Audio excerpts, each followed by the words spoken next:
Jadi di antara syafaatnya Quran itu orang nggak jadi masuk neraka. Jadi syafaat itu ada dua, dari neraka diangkat ke surga, dan itu bisa lama itu.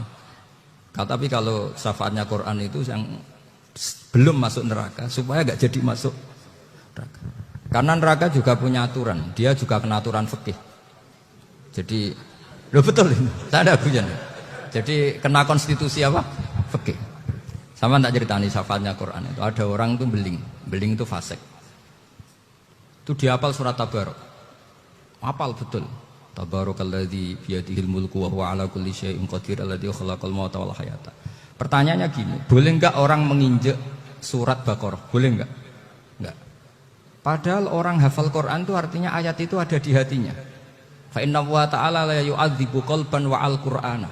Allah tidak akan menyiksa hati yang menyimpan Quran, yang jadi flash disknya Quran, yang jadi rekaman Quran. Singkat cerita orang ini hafal. Pas ketemu Mungkar Nakir prosedur kan, ini orang fasik mau diantemin sama Mungkar Nakir. Prosedur ya, dia kan prosedur standar. Si surat Tabarok akhirnya menjelma jadi seseorang yang gagah berani. Kamu nggak boleh nyiksa orang ini. Saya ini kalamullah. Kalau kamu nyiksa dia berarti nyiksa saya. Kamu berani sama kalamullah? Wah ya tidak berani jadi Mungkar Nakir. Tapi orang itu nakal, harus saya gebukin. Tapi kata Quran tadi, tapi saya di situ pasti kena saya. Oh debat, nggak ada lajnahnya, ini nggak ikut. Kalau Gus Wirjon ikut jadi lajnah. Kalau jadi lajnah pasti kroninan, kalau santrinya dimenangkan. Wah, akhirnya debat. Ya sudah kita ketemu Allah. Akhirnya Mungkar Nakir sama Quran tadi surat Tabarok datang, sowan sama Allah. Terus kata Allah, memangnya kenapa Mungkar Nakir? Saya harus nyiksa dia karena dia fasik ya Allah. Memangnya kenapa surat Tabarok? Saya ada di situ. Menurut aturan orang tuh nggak boleh injak-injak Quran. Kalau dia nutuk saya, nutuk Quran, itu harus dikasih tahu fikihnya Mungkar Nakir. Akhirnya Allah ngendikan gini ke surat Tabarok. Ya sudah terserah kamu. Kalau terserah pulau Gusti, Mungkar Nakir nggak boleh nyentuh orang ini. Ya sudah selamat ya. Sehingga terus itu sama baca di termasuk mujizatnya surat Tabarok di tafsir Ibnu Katsir banyak. Karena tadi logikanya malaikat itu juga kena aturan fikih. Sehingga banyak ulama termasuk Said Muhammad ngendikan pertanyaan Mungkar Nakir itu tidak semua orang kena. Kalau semua orang kena nanti kalau tanya Nabi Muhammad, waman nabiyuka? Kacau kan jamnya. Nabi kamu siapa? Lu saya ini nabi. Ya kan? Lah nanti kalau pas ketemu Nabi Ibrahim, waman abuka? Jadi repot kan? Makanya ada dia yang guyon kalau ditanya, "Marabbuka?" Saya ini guru tauhid sembrono. Saya ini ngajar Ummul Barohin kok kamu tanya Marabbuka. Masyhur itu keramatnya Imam Malik itu. Ada Ashabu Malik, rajulun min ashabi Malik. Beliau ditanya Mungkar Nakir, "Marabbuka manabiuka?" Imam Malik datang, ini seumur-umurnya itu ngajar tauhid. Kamu bedai itu gak sopan kamu. Dan kita berharap barokah sampean ngaji nanti itu. Yes. Malaikat itu anak sungkane gitu. Jadi itu ada gitu. Dan saya meskipun guyon itu serius. Bedanya orang alim sama ndak itu di situ. Kalau orang alim itu guyon itu masih benar, masih serius. Coba saya bacakan ayatnya. Ala inna auliya Allahi la khaufun alaihim wa lahum yahzanun. Terus lahumul busyra fil hayatid dunya fil akhirah. Artinya kalau Mungkar Nakir dengan penampilan garang gitu, berarti ada ketakutan apa enggak? Ada. Padahal ciri utama walinya Allah tidak ada ketakutan. Makanya itu termasuk dalilnya Sayyid Muhammad. Tidak semua orang alami seperti itu karena wali-wali itu la khaufun alaihim wa lahum yahzanun. Wah anak kiai ketemu Mungkar Nakir cok tidur wedek. Iku dreseke ora kok pertanyaan tok nak konan santri piye. Lho isen wis kiai dihanjuti Mungkar Nakir. Malu gak kira-kira? Mesti pelengane konan santri piye. Nak jawabannya gampang karena pernah ngajar tauhid. Makanya Sayyidina Ali ini ceritanya ada di kitab Nurul Dholam. Sama lihat di kitab Nurul Dholam karangannya Syekh Nawawi Banten. Itu Sayyidina Ali itu ya, andekan orang biasa mungkin ya agak-agak hasut, tapi ini wali gak boleh kamu katakan hasut. Dia itu mangkal sama Umar. Orang kok setiap orang pernah dibentak. Apa dia berani bentak Mungkar Nakir? Penasaran dia.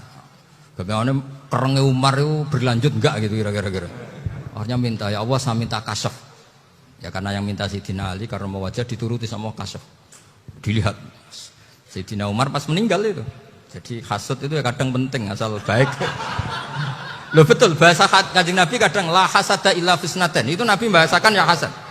Gus Verson saja yang nafsirkan ghobtoh itu kan gaya-gayanan sebagai ulama. Aslinya Nabi ngendikan itu la hasada illa fisnaten. Ulama yang ganti itu namanya ghobtoh.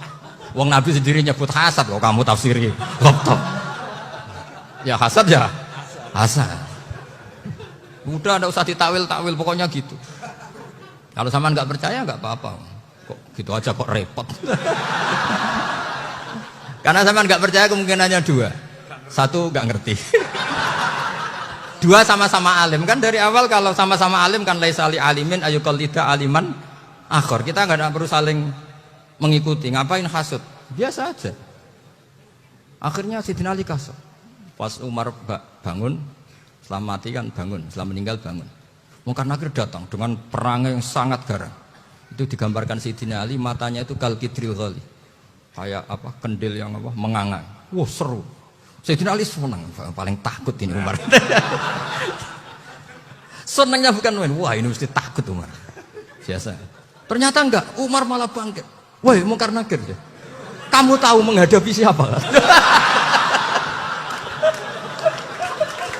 Itu betul ya? Kamu itu menghadapi temannya ahabbal khalqi ilallah. Yang diandalkan temannya bukan dia. Kamu tahu yang kamu hadapi, saya ini teman kekasihnya Allah. Jadi boleh kamu mengandalkan Mbak Virjon. Tapi nanti resikonya Munkar Nakir tanya, itu Virjon siapa? Wah itu masalah kan. Makanya syaratnya wali itu harus ma'rufun fis sama. Di langit sudah populer. Makanya dulu ada orang yang saking seninya Abdul Qadir ditanya apa saja jamnya Abdul Qadir Al-Jilani itu aman karena beliau populer. Makanya program kita harus populer dulu di langit. Nah, itu nanti kalau dicatut oleh santri-santri nggak apa-apa. Kalau nggak populer nanti dicatat itu siapa? Masalah ini. Umar itu yang dibanggakan itu, kamu tahu saya siapa? Ya enggak tahu, saya ini temannya kekasihnya Allah. Temannya Muhammad, iya Muhammad Rasul. Wah mikir, waduh, repot.